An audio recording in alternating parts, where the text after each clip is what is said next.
Hi നമസ്കാരം. എല്ലാവർക്കും സുഖമല്ലേ? ഇന്ന് ഞാൻ വന്നിട്ടുള്ളത് വേറൊന്നുമല്ല, നമുക്ക് ആൺ പെൺ ഭേദമില്ലാതെ, കുട്ടികളാണോ പ്രായമായവരാണോ വ്യത്യാസമൊന്നും ഇല്ലാതെ നമുക്ക് എല്ലാവർക്കും വരുന്നൊരു അസുഖമാണ് മൂത്രത്തിൽ പഴുപ്പ് അല്ലെങ്കിൽ മൂത്രച്ചൂട്, യൂറിൻ ഇൻഫെക്ഷൻ എന്ന് പറയുന്നത്. ശരിയല്ലേ? അതിൻ്റെ നമ്മൾ മര്യാദയ്ക്ക് വെള്ളം കുടിക്കാഞ്ഞിട്ട് തന്നെയാണ് അധികം അസുഖങ്ങൾ വരുന്നത്. അപ്പോൾ ദിവസം ഒരു 8 ഗ്ലാസ് വെള്ളം എങ്കിലും കുടിക്കാൻ നോക്കുക. ഇനിയിപ്പോൾ വേനൽക്കാലമാണ് വരുന്നത്, അപ്പോൾ അത് ക്വാണ്ടിറ്റി കൂട്ടാനേ തരുള്ളൂ, അല്ലാതെ കുറയില്ല. നമുക്ക് ദാഹിച്ചാൽ തീർച്ചയായിട്ടും കുടിക്കും, ദാഹിച്ചില്ലെങ്കിൽ തന്നെ മിനിമം ഒരു 8 ഗ്ലാസ് വെള്ളം ഒരു ആവറേജ് മനുഷ്യന് കുടിക്കണം. അപ്പോൾ നമുക്ക് ഈ അസുഖങ്ങളൊന്നും വരില്ല. ഇല്ലെങ്കിൽ ഈ പറഞ്ഞ പോലെ നമുക്ക് ഭയങ്കരമായിട്ട് ബുദ്ധിമുട്ടുണ്ടാക്കുന്ന ഒരു സംഭവമാണ്. അപ്പോൾ ആണുങ്ങൾക്കാണെങ്കിലും പെണ്ണുങ്ങൾക്കാണെങ്കിലും ഒരു വ്യത്യാസവും ഇല്ലാതെ നമുക്ക് അറിയാമല്ലേ, അടിവയറ് വേദനയും ചുളുചുളുവിനെ കുത്തണ പോലെ തോന്നും. അതുപോലെ യൂറിൻ പാസ് ചെയ്യുമ്പോൾ നമുക്ക് ഒരുപാട് ബുദ്ധിമുട്ടാണ് ഉണ്ടാവുക. ഒരുപാട് ഈ യൂറിനേഷൻ എന്നൊക്കെ തോന്നും, പക്ഷെ ചെല്ലുമ്പോഴേക്കും നമുക്കൊന്നും പോകില്ലാത്തൊരവസ്ഥയാണ്. ഭയങ്കര ബുദ്ധിമുട്ടാണത്, അല്ലെങ്കിൽ എരിച്ചിലൊക്കെ. അപ്പോൾ ഇനി നമുക്കതിൻ്റെ ഇപ്പം അറിയാം, ലക്ഷണങ്ങൾ നിങ്ങൾക്ക് എല്ലാവർക്കും അറിയാം. ഇനി അത് പ്രിവെൻഷൻ എങ്ങനെയാണ്, നമ്മളെങ്ങനെ അങ്ങനെ വന്നു കഴിഞ്ഞാൽ എന്ത് ചെയ്യണം? ഒബ്വിയസ്ലി ഒരുപാട് അധികമായി കഴിഞ്ഞാൽ നമ്മൾ ഡോക്ടറെ അടുത്ത് പോകണം, അതല്ല ഞാൻ പറയുന്നത്. പക്ഷെ നമുക്ക് വീട്ടിൽ ചെയ്യാവുന്ന ഒരു 2-3 ടിപ്സ് ഞാൻ പറഞ്ഞുതരാം. ഒന്ന്,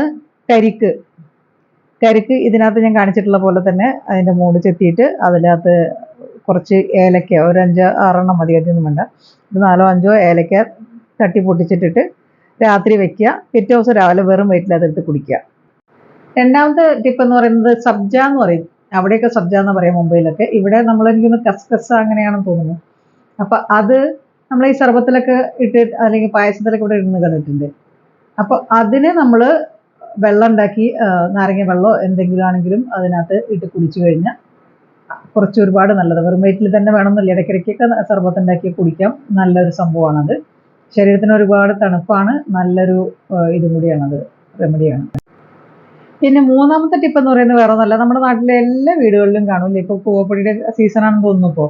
ഇപ്പോൾ കൂവപ്പൊടി ഉണ്ടെങ്കിൽ 1-1.5 സ്പൂണ്, അധികമൊന്നും വേണ്ട, ചെറിയൊരു സ്പൂണ്, ഒരു ഗ്ലാസ് പശുവിൻ പാലിൽ, എരുമപ്പാലോ ആട്ടുംപാലോ വേണ്ട, പശുവിൻ പാലിൽ നമ്മൾ ഈ കൂവപ്പൊടി ഒരു സ്പൂൺ, 1.5 സ്പൂണ്, ചെറിയ സ്പൂണ്, അല്ലെങ്കിൽ വലിയതൊന്നും വേണ്ട. എന്ന് വെച്ച് കഴിഞ്ഞാൽ നമുക്ക് കട്ടിയാക്കി കുറുക്കിയെടുക്കാനല്ല, കുടിക്കാൻ പാകത്തിനായിട്ട് രാത്രി അത് തിളപ്പിച്ച് വെക്കുക. വേവിച്ച് എന്ന് ഞാൻ പറയണില്ല, നല്ലപോലെ ഒന്ന് തിളച്ചാൽ മാത്രം മതി. അത് ഓഫ് ചെയ്ത് വെക്കുക.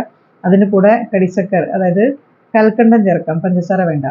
കൽക്കണ്ടം ഇല്ലെങ്കിൽ വേണമെങ്കിൽ നമുക്ക് ഒരു ശർക്കര ചേർക്കാം. ഇനി ഒന്നും ഇല്ലെങ്കിലും കുഴപ്പമൊന്നുമില്ല, മധുരം ഇല്ലെങ്കിൽ അത് കഴിക്കാൻ പറ്റും.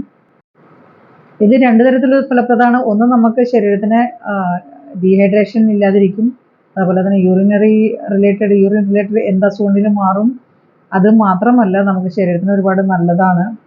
അപ്പോൾ ശരീരത്തിന് നല്ല തണുപ്പാണ്. അപ്പോൾ അത് നോക്കുക. ഇതിലേത് വേണമെങ്കിലും ടിപ്പ് നിങ്ങൾക്ക് നോക്കാവുന്നതാണ്. എന്താണെങ്കിലും ടിപ്സ് ഇഷ്ടപ്പെട്ടാൽ അത് പരീക്ഷിച്ച് നോക്കുക, മറ്റുള്ളവരിലേക്ക് എത്തിക്കുക, ലൈക്ക്, ഷെയർ, സബ്സ്ക്രൈബ് ചെയ്യുക. അപ്പോൾ താങ്ക് യു ഫോർ വാച്ചിങ്. ഇനി അടുത്തൊരു വീഡിയോ ആയിട്ട് വരാം. അതുവരേക്കും ബൈ.